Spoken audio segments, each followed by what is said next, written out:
Good evening. I'm Robert Mays, a senior psychology major at the Alcorn State University. I'll be doing my video on the Gussii children of Kenya and the American children of Orchardtown, New England. In my video, I will describe the practices of the Gussii children in Kenya and American children from Orchardtown, New England, done in a research study by Patrice and John Whiting in 1975. This study used data from the work of comparing two different cultural groups of children aged 3 to 10 years old that they did in the 1950s. The study gave evidence of how a child's development is affected by the differences in the child's family life.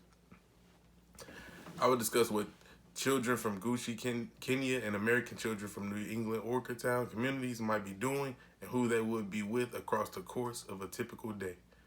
In Gussii, Kenya, the basic family, it was large and headed by a grandfather. Marriage was in the form of polygamy, which is meant when the man has more than one wife. The man had several wives who lived in the compound, but the man lived in a separate home.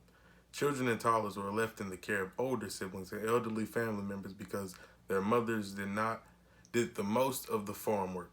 3 to 4-year-olds are expected to help their mothers with simple tasks around the house. The Gussii child is making money-needy contributions to the family by the age of 7. The New England child from Orchardtown in the comparison research were the opposite of the Gussii children from Kenya in family organization and structure. Most of these families were men living with their wives and children in single-family housing. These children were either attended preschool or home playing. There were no set chores that they were responsible for performing. They did not have jobs at a young age like 7. They were not paid and contributing to the household earnings either. I personally can't visualize such young children having these great responsibilities like the Gussii children of Kenya. The differences between the two cultural groups were so clear of a difference. The children from Gussii, Kenya demonstrated that they offer more help and support to others. They also showed more aggression when they were correcting others. They showed more signs of being responsible than the New England children. These children were nurturing and responsible. They were able to show that they were capable to be in control concerning safety. They understood their cultural values of respecting their elders. The New England children were not the same. They were seekers of help instead of giving help. They needed the attention that the Gussii children were able to provide. They performed more childlike activities such as horseplay, being respectable and appropriately for their age. They were more sociable than the New England children and were touchable with one another. The study showed that the children from New England acted more like children by being less nurturing and less responsible because they spent most of their time in school in competition with other children and not taking care of children like the Gussii children.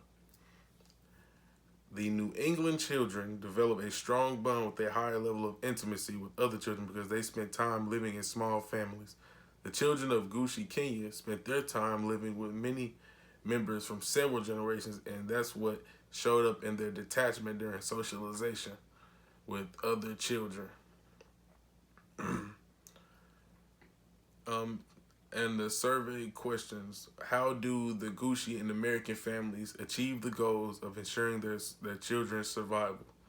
The Gussii parents are teaching their children survival skills by teaching them how to perform tasks, be respectful to their elderly, work, and how to take care of household responsibilities. The American parents, by allowing their children to be children and learn how to get along sociable with other children, they learn how to be dependable on others for their survival as small children, and the children will learn whatever else they need to survive as they grow older. So I felt as if growing up, the Gussii children have more responsibility and they have to do a lot more work, and they're taught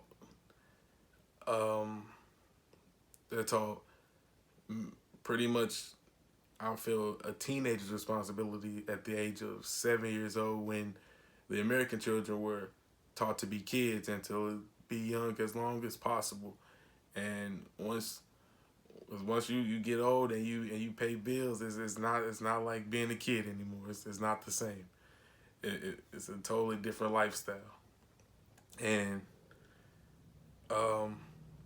I think that the American children could benefit from the Gussii children of Kenya and their way of life, also as to the Gussii children can benefit from the American and still being kids and still knowing where where they are in life and they're not adults yet.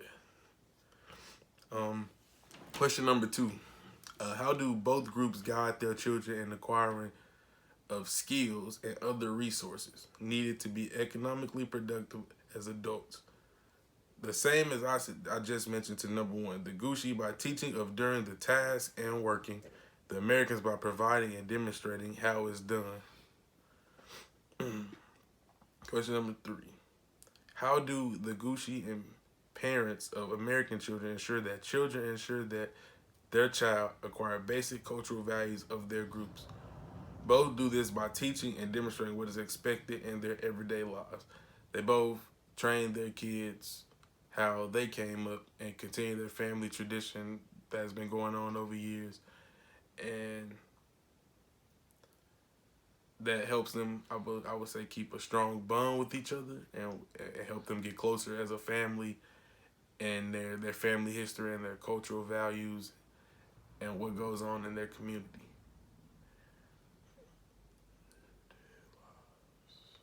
Number four, in reference to childhood development in America, what are some potential contemporary issues or factors that negatively affect the context of family, parenting practices, sibling relationships in general? I believe it would be divorce because it breaks up the family unit and it could tear a family apart.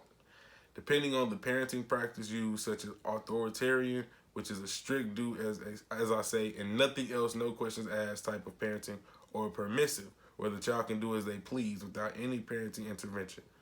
These can cause a negative effect on the family. Sibling relationship that is negative, like fighting, older sibling mistreating younger sibling, etc. Occurring if the parenting isn't present or positive to guide and direct the sibling relationship to be a positive, enhancing sociological and emotional growth. So I think the biggest cause of a child being what is it of a child's downfall would be the parents splitting up, because then it's like you have to decide which parent you want to like more, even though you don't want to make that decision and you love them both equally. It's like, who will I spend the most time with and who will give me in the end sometimes. And it can be really brutal at times, and sometimes you don't get to see your mom or father, or you don't get to see either one of your parents, and that could be really really detrimental to a child, and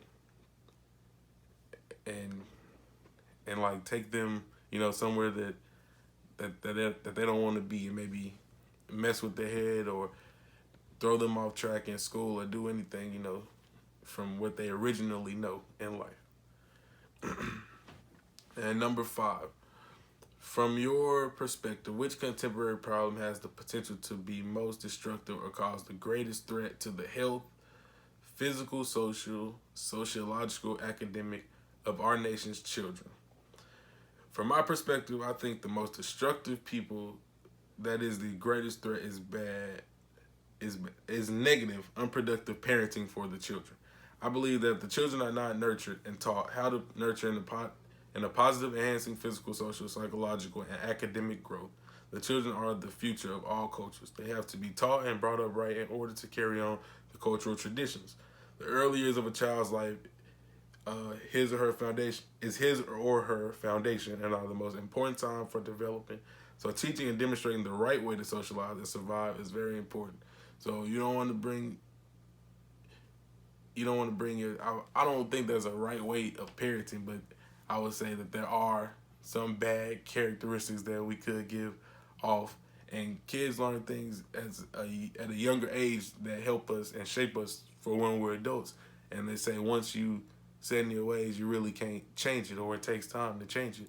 And you don't want to bring a child up and he is not he's not, what I say, sociably acceptable, or he's acting out, or he uses his good things for bad things because of what he was taught or what he has seen growing up, because kids follow who they see growing up in their parents' household and who they grow up with.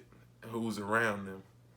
And it's very important to set a great standard and a very high standard for your children in order for them to succeed and be the best they can be, for them to go to college, for them to grow up and be doctors and lawyers and football players and all these great things that we see. You have to provide them with the necessary skills to grow up and not act out in school. And although you want to go around and always be childish, be a child until you have to grow up. And you don't want them to still be a child when they're 30 years old and living in their mom's house. You want to provide them with the necessary skills to go off and be their own kind of person.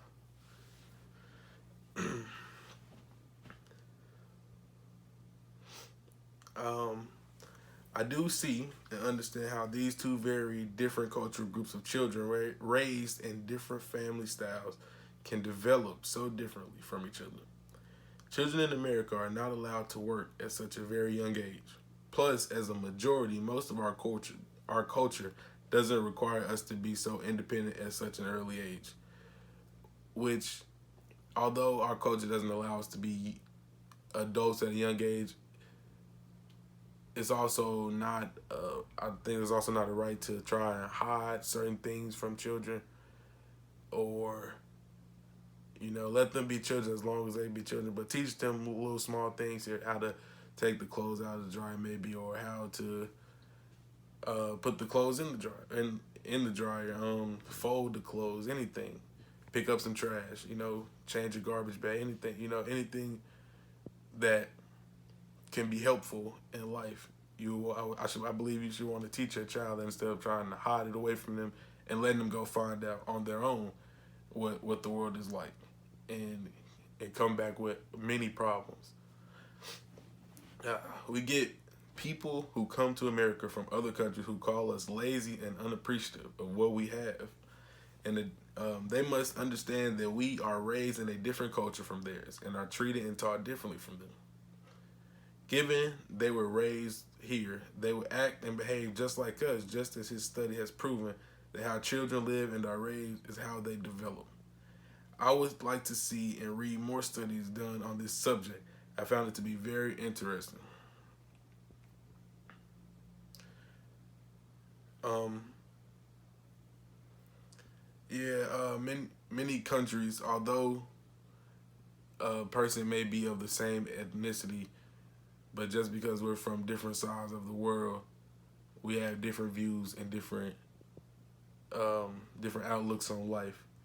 And people overseas may view us as lazy and unappreciative, but like I said, we we are taught differently, and we grow up differently. People across seas, they are built through a dictatorship sometimes, or their family is first, or you have to do this family tradition, and if you don't do this family tradition, you will be shamed by your family, and things of that nature. And when you're over there and you have to work every day, and you taught to do this, and you have to grow up with your family's outlook on life, and it's not all about you anymore, or it's never been all about you, or you never had to be a child. You have to grow up working all of your life, and you come to a place where a lot of people have things handed to them. Not even a lot, but most people, a few people in the world have things handed to them, and it's like, well, I had to work for this. Why can't I get it handed to me? Why wasn't I taught this route instead of? But also, in America, we have a different outlook on looking overseas and why they're making their child work at this young age, and why are they teaching their child this, and why are they doing this to their child, when both of us can feed off each other, and where one end can learn that I may need to let my child have fun sometimes, and the other end need to let him know he's about to have to get out and work, so let me give him a work ethic, and let me help him and give him the necessary tools that he need for life, and to grow, and to be, when he gets older, and to be an adult. Overall, I enjoy my study over the two different types of children. It teaches us how how totally different these two children are developed and grown and taught, and how they come up as individuals, and what's going on around them and their family life and their cultures and their, and just everything about it. It's a really great study. And I got this information from our book, the 8th edition, The Development of Children, written by Michael and Sheila Cole. I did conduct and internet search, including the library off-site at the school, where I usually can find useful articles. I also looked at the sites you provided in our syllabus. I found very little information and nothing as educational as our book on what I was looking for. I found information on policies and standards. This concludes my video. I hope I cover all the information enough to get an A on my presentation, and thank you.